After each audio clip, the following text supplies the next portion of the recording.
In the mist-shrouded heart of 15th century Wallachia, a land caught between empires, a name was whispered in terror and awe, a name that would echo through the centuries, etched in blood and fear. Vlad Dracula, the son of the dragon. This is not a vampire tale spun for moonlit nights, but the brutal, bone-chilling history of a prince forged in the crucible of betrayal and war. Imagine the cold, damp air of a Turkish prison, the clanking of chains, a constant, maddening rhythm. Here, a young Vlad and his brother were held as political hostages, pawns in the savage game of sultans and kings. The world he knew was one of calculated cruelty, a lesson he would learn with chilling proficiency. He watched, he learned, and a cold, hard resolve crystallized in his soul. He would not be a pawn, he would be the player. When he finally claimed his father's throne, Wallachia was a fractured land, bleeding from the corruption of its nobles, the boyars, and the constant threat of the Ottoman war machine. Vlad knew that to command respect he must first command fear.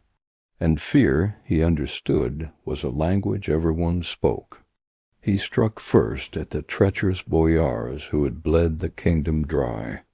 On an Easter night he summoned them to feast, then marched them into the mountains in chains, forcing them to rebuild the fortress of Ponari with their bare, bleeding hands. Those who survived lived long enough to warn others. Betrayal carries a price. But the true storm arrived from the south, the Ottoman Empire vast, relentless, and certain of its victory. They demanded tribute. They demanded submission. Vlad offered defiance.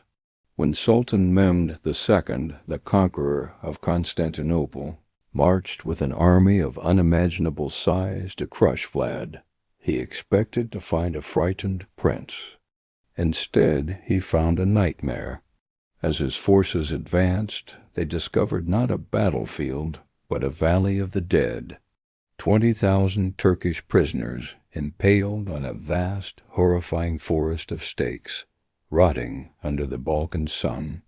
The sight was so monstrous, so utterly inhuman, that even the battle-hardened Sultan, the conqueror of empires, turned his army around and retreated.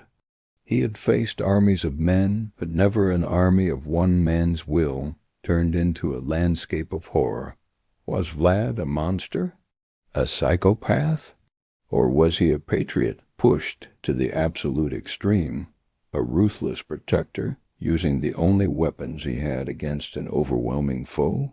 His methods were barbaric, but in his brutal calculus the suffering of thousands saved his nation from annihilation. He became the Impaler, the devil in the flesh, a bulwark of blood and bone standing against the tide. His legend, born in the savage reality of his time, would later be twisted into the supernatural horror of Dracula. It's a testament to how far a leader will go to defend his home, and how the shadows of history can create a monster that never truly dies. Vlad Gepek, the Impaler, the dragon's son who carved his name into history and into the darkest corners of the human imagination.